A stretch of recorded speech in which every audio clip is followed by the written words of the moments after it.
Assalamu alaikum wa rahmatullahi wa barakatuh.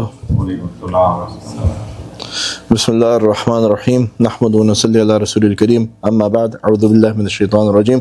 Bismillah ar-Rahman ar-Rahim. So today we're going to go over sunnahs. That the question is, what is a sunnah in salah? A sunnah in salah is something which is proven to have been done in the salah by the Holy Prophet Muhammad sallallahu alaihi wasallam, but not so much stressed that it's an obligation or a must do like a wajib. These are sunnahs. If any one of these are missed unknowingly, neither does it invalidate the salah, nor does the sahv, the correction, prostration become necessary. If these are left out knowingly, the salah is still valid, and there is no need for sahv. However, such a person is not seen upon kindly, that you're leaving out one of the footsteps of our beloved Prophet Muhammad ﷺ on purpose.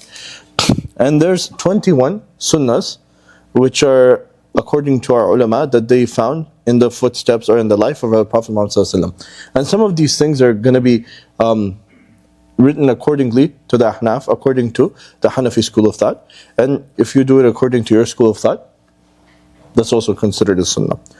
So the first one is to raise your hands up to the ears before saying takbir tahrima. And this is, raising your hands up to your ears. The next one is raising the hands and keeping fingers of both hands raised and palms facing the qibla, which obviously when we stand up straight, they face the qibla. Not to bend the head when saying takbir, that one shouldn't be looking down like this or something like that when we're saying takbir tahrima. Saying takbir tahrima is the first takbir, Allahu Akbar, when we start the prayer. Saying takbir tahrima and other takbirs allowed by the imam, if there's an imam involved, according to the need, while going from one posture to the next. To fold the right hand around the left, and this one is going to be according to the Hanafi way of prayer, is below the navel, like down here.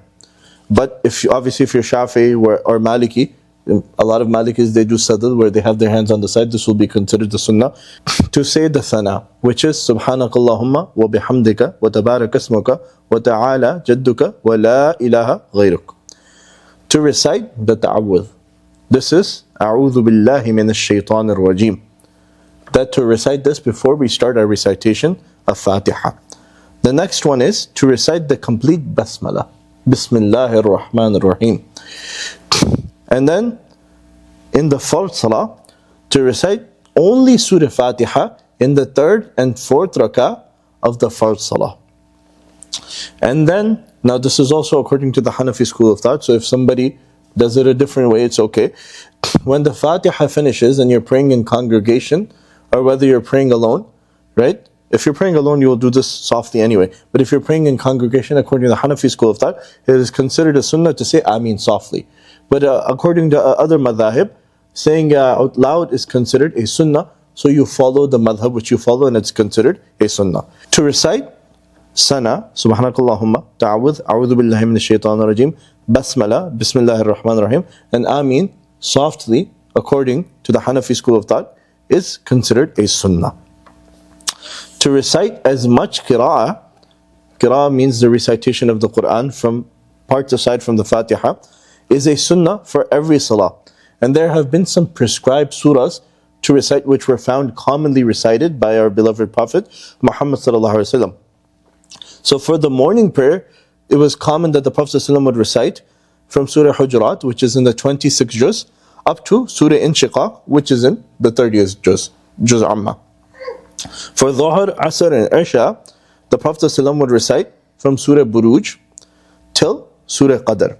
This is from the 30th juz, and these are moderate sized surahs. So in the Fajr, we like to have a longer prayer. This doesn't mean an imam cannot recite from Al-Baqarah or from Ali Imran, but it just means these are prescribed. Like we look at the life of the Prophet Muhammad ﷺ, and we see sometimes what would happen is a child would start crying during prayer. The Prophet ﷺ would cut the prayer short. He would make it shorter to make it kinder or more comfortable for other people, like men who bring their children, or for women who bring their children to the masjid, so they can also participate and no one's salah is disturbed, and also not to cause any anguish to the children, and not to prolong salah so much that elders feel difficulty while praying. He was a very understanding man. So we see this from how he led the salah. So Maghrib, we recite from Surah Bayyinah to Surah Nas. This is in the 30th juz as well. Then to say tasbih at least 3 times in each ruku and sajda. And we covered this before, that Subhana Rabbiyal Azim, Subhana Rabbiyal Azim, Subhana Rabbiyal Azim.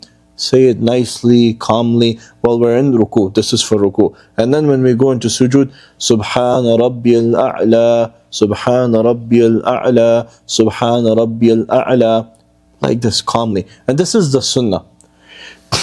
To keep the back and the head in the same level while holding the knees with the fingers of both hands in ruku. In bowing down, that this is how we're supposed to. And we're supposed to do it to our best of our capabilities. This doesn't mean that if somebody can't keep their head and their neck and everything on the same level because of a like a medical difficulty or something like this, or their body, everybody's body shape is different. This is a standard, but if somebody is a little bit longer or something like that and they can't, it's understood that it's okay, but you try to do your best. Now the next one is very important to me. I feel like it's important. When the Imam says, Sami Allahu liman hamida, when we're standing up from the ruku, from the bowing down, and we say, Rabbana lakal hamd, that this is a sunnah. Now when we're praying alone, we do both. We do tasmi', Sami Allahu liman hamida, and we also do tahmid, Rabbana lakal hamd, Rabbana wa lakal hamd, Allahumma Rabbana lakal hamd. We do both things, and this will be considered a sunnah. While going into sajda, sujood, first place the knees, then the palms, followed by the nose, and lastly the forehead on the ground. Now this is a sunnah. Now if somebody bodily they're not capable of it, we know some people maybe their body shape, or maybe because the weight is a little bit more, they have to put the hands down first, not to put pressure on the rest of their body. This is okay. But if you want to follow the sunnah, this is the way to do it. And if somebody can't do it this way, they're not sinful. We should never say that or even think of that. In qada or jalsa, placing the left foot, jalsa is when we sit in between the two sujood, the left foot on the ground horizontally and sitting upon it totally, and raising the right foot vertically so that the toes are facing the qibla, and resting both the palms on the thighs, not on the knees.